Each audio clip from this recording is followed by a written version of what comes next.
Friends, in this video, we're going to learn about thread life cycle in Java. So thread life is basically the states of the threads in Java. So there are so a thread always exists in one of the following states, and these are the states. Like first state is new. State is new.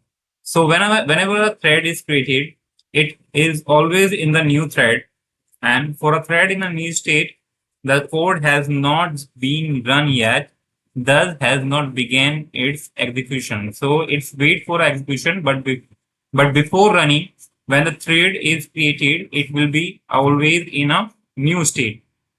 And this is the second state, is the active state. So whenever a thread invokes a start method, it moves a new state to an active state. Fine. So the active state contains two states within it. One is runnable and one is running.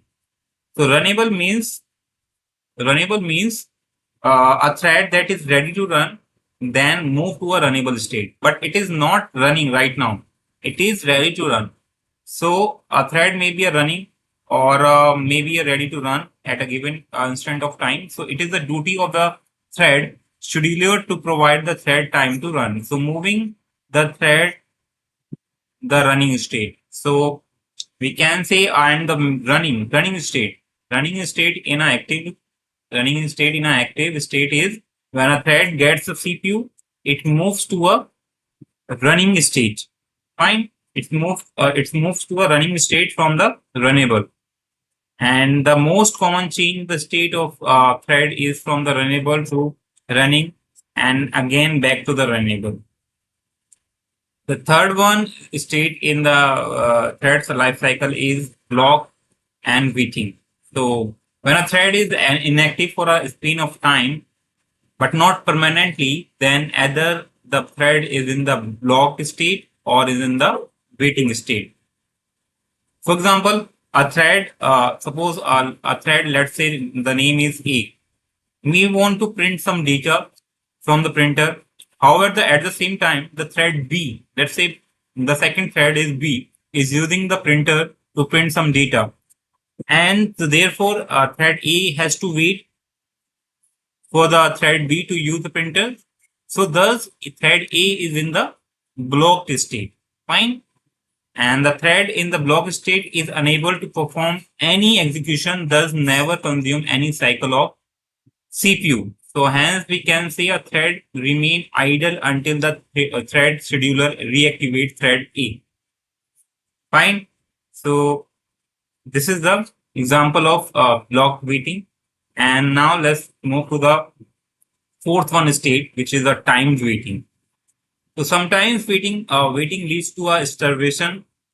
It's kind of a frustration.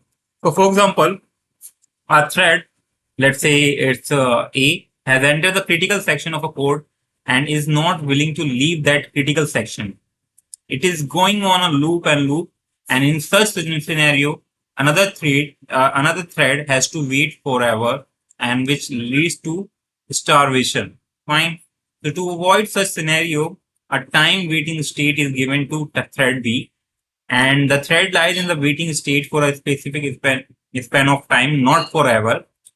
Fine. So therefore, the real example of time waiting is when we invoke the sleep method on a specific thread. A sleep method basically puts the thread in a time wait state. After a time runs out, the thread wakes up and starts its execution from when it is left earlier. Understood? So this is the example of time waiting. Now the terminated. So this is the fifth state. Fine. And so fifth state, so a thread reaches the termination because of the two reasons. One is when a thread finishes its job, then it exists or terminates normally. The second reason is abnormal terminations. So it occurs when the unusual events such as an unhandled exception or a segmentation fault.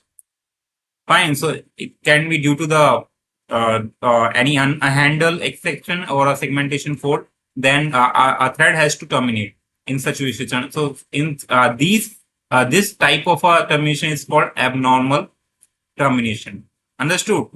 So yeah, hope you like it, guys. Hope you understood what is a life cycle in a Java, and that's it. And if you want the implementation, I'm gonna do that. If you want, if you insist in a comment section, just let me know in comment section. And thanks for watching. Bye bye.